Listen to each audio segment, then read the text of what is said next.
दोस्तों, आज के वीडियो में जानेंगे कि इस समय हम कौन सा ऐसा कीटनाशक प्रयोग करें, कौन सा ऐसा फंजीसाइड प्रयोग करें जिससे सभी तरह के जो कीट हैं वो हमारे खेत में नहीं लग पाएँ और सभी प्रकार के जो फंगस के रोग हैं हमारे गन्ने के खेत में नहीं लग पाएँ। क्योंकि गन्ने में मुख्य रूप से इस समय जो समस्या है वो है टॉप बोरर की, जो लंबे समय से बनी हुई है। इसी के साथ जो पोका बोइंग है उसकी समस्या भी बनी हुई है।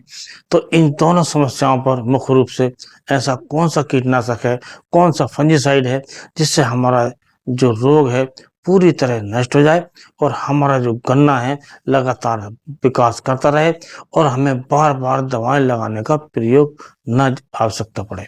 अर्थात इस बार जो हम दवाई लगाएँ, ये जो दवाई हो वो अंतिम हो, इसके बाद हमें इस फसल में, गन्ने की फसल में, इस सीज़न में गन्ने की किसी प्रकार के रोग के लिए दवाई लगानी ना पड़े।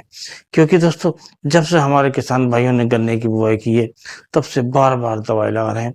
किसी ने 3 बार स्प्रे कर दिया, किसी ने 2 बार कर दिया, किसी ने 4 बार कर दिया और हमारे किसान भाई बार-बार कंधे पर टंकी लाद कर परेशान हैं। और इस समय कुछ किसानों के जो गन्ने हैं, उनकी लंबाई बढ़ गई है, तो वो जो टंकी है, वो भी काम नहीं कर पा रही हैं। तो हमारे कुछ किसान भाई जो पावर स्प्रेयर हैं, उनका प्रयोग करने लगे हैं। कुछ किसान भाई जो टैंकर हैं, उनसे स्प्रे करने लगे हैं।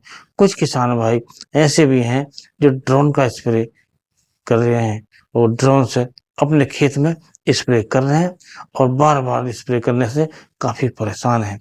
आज आपको जो दवाई बताएँगे, उससे एक बार ही दवाई लगाने के बाद दोबारा दवाई लगानी नहीं पड़ेगी।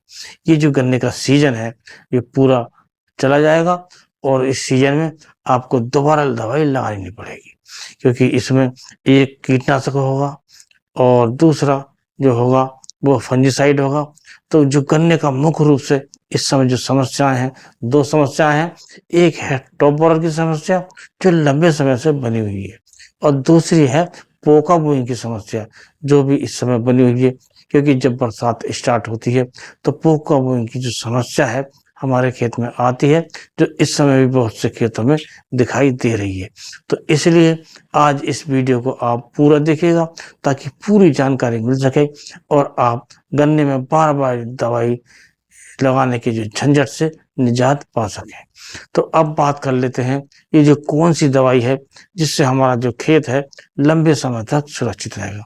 क्योंकि दोस्तों, इसके बाद आपको दोबारा दवाई लगाने की आवश्यकता नहीं पड़ेगी, क्योंकि इस दवाई का जो असर रहेगा लगभग 2 महीने का रहेगा।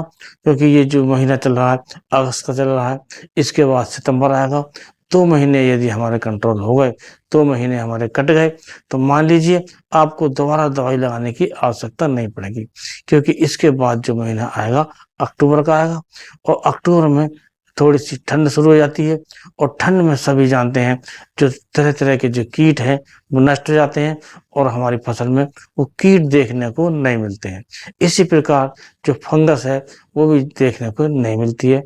तो कुल मिलाकर जब ये आप स्प्रे करेंगे तो आपके खेत में ना तो कीट ही दिखाई देगा और ना ही फंगस के रोग दिखाई देंगे।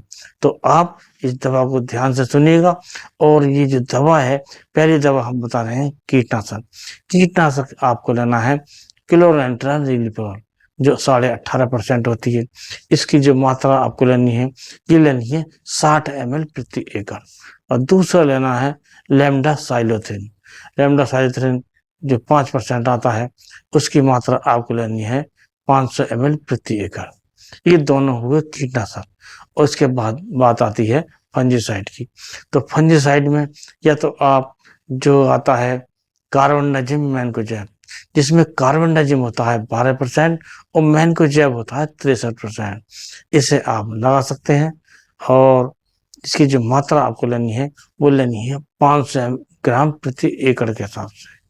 और 500 ग्राम प्रति एकड़ के हिसाब से लेकर और इन दोनों जो दवाएं हमने आपको बताई, इन्हें आप मिलाकर स्प्रे कर सकते हैं।